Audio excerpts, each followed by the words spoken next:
ശിശുക്ഷേമ സമിതിയുടെ ദത്തെടുക്കൽ കേന്ദ്രത്തിന് സ്വന്തമായ സ്ഥലം കണ്ടെത്തി കെട്ടിടം നിർമ്മിച്ചു നൽകുമെന്ന് മന്ത്രി വി അബ്ദുറഹിമാൻ. ഈ സർക്കാരിന്റെ കാലത്ത് തന്നെ അത് യാഥാർത്ഥ്യമാകുമെന്നും മന്ത്രി പറഞ്ഞു.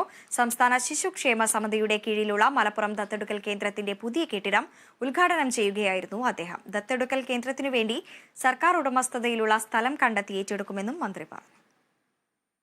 മലപ്പുറത്ത് നമുക്ക് സ്വന്തമായ ഒരു സ്ഥലം സ്ഥാപിച്ചെടുക്കുക എന്നുള്ളതാണ് നമ്മൾ ലക്ഷ്യം വെക്കുന്നത്. എനിക്ക് തോന്നുന്നു ഈ ഗവൺമെന്റിന്റെ കാലഘട്ടത്തിൽ തന്നെ ആ സ്ഥലത്ത് പുതിയ കെട്ടിടം നിർമ്മിക്കാനുള്ള നടപടികൾ പൂർത്തീകരിക്കും എന്നൊരു വാക്ക് ഈ അവസരത്തിൽ പറയുകയാണ്.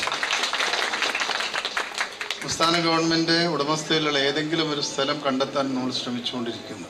ബഹുമാനപ്പെട്ട ഡെപ്യൂട്ടി കളക്ടർ ആ കാര്യവുമായി ബന്ധപ്പെട്ട് നല്ല രീതിയിൽ പ്രവർത്തിക്കുന്നു. ഇപ്പം മലപ്പുറത്തിന്റെ പരിസരത്ത് തന്നെ അടുത്ത കുറച്ച് നാളുകൾക്കകം തന്നെ ആ സ്ഥലം കണ്ടെത്തി ഒരു 50 സെന്റ് സ്ഥലത്ത് ശിശുക്ഷേമ സമിതിയുടെ പ്രവർത്തനം നടത്തണം എന്നുള്ളതാണ്. ഈ വാടക കെട്ടിടം കൊണ്ട് കെട്ടിട ഉടമകൾ നല്ല രീതിയിൽ സഹകരിക്കേണ്ടത് അതുകൊണ്ടൊന്നുമല്ല.